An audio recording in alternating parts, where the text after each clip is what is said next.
구병수의 어텐션 뉴스. 오늘 하루 온라인에서 가장 주목받은 뉴스만 콕콕 집어봅니다. 오늘 가져온 소식은 어떤 겁니까? 네, 여러 온라인 커뮤니티의 커피 전문점 스타벅스에서 벌어진 일이 사진이 공유가 됐는데요. 네. 안동 스타벅스 정기 빌런이라는 제목인데, 빌런이요. 네, 그 매장에서 프린트기를 들고 와서 작업을 하는 손님의 사진이 공유가 된 겁니다. 노트북 거치대 위에 노트북을 펴둔 모습이 담겼고요. 한쪽 편 의자에는 지금 사진에 나오듯이 전원 케이블이 꼽은 프린트기와 A4 용지가 올려져 있었습니다. 네. 글쓴이는 이를 보고 스타벅스가 1인 오피스가 됐다.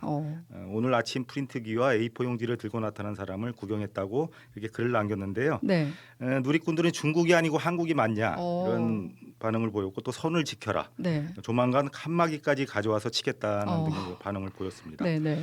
그럴 만한 피치 못할 사정이 있을 거라고는 생각은 되고요. 또 이곳이 커피를 파는 곳이 아니라 문화를 파는 곳이라고 하니까 그런가 봅니다 하는 생각이 드네요. 네. 다음 소식은요.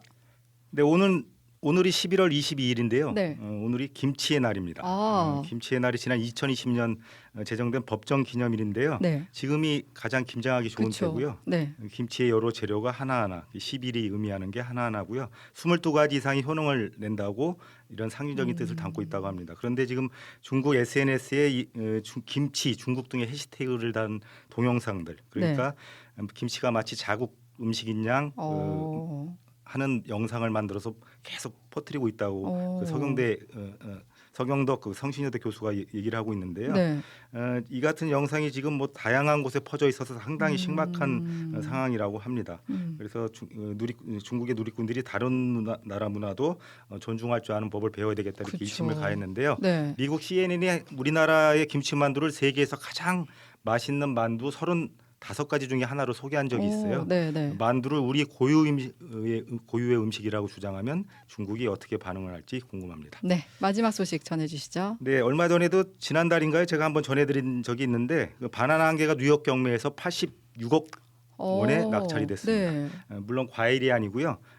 예술 작품인데 바나나 한 개를 벽에 강력 테이프로 붙여놓고 코미디언이라는 이 작품인데요. 네. 이탈리아 작가 마우리치오 카델란의 작품인데요.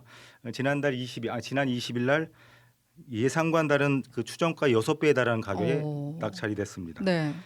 당시 이 카델란의 작품이 여러 개가 있었는데 뉴욕 타임즈는 이렇게 논평을 했어요. 수년간 미술계 논란을 불러일으켰던 바나나가 팔렸다면서 아마도 세계에서 가장 비싼 과일이 됐지만 며칠 안에 버려질 가능성이 크다 이렇게 얘기를 했습니다. 바나나가 이렇게 비싼 가격에 팔리는 게 말이 돼 문제가 있어라고 느꼈다면 이게 작가의 의도라고 하네요. 아무튼 집에 있는 바나나가 달리 보일 것 같습니다. 네, 지금까지 어텐션 뉴스 구병수 기자였습니다.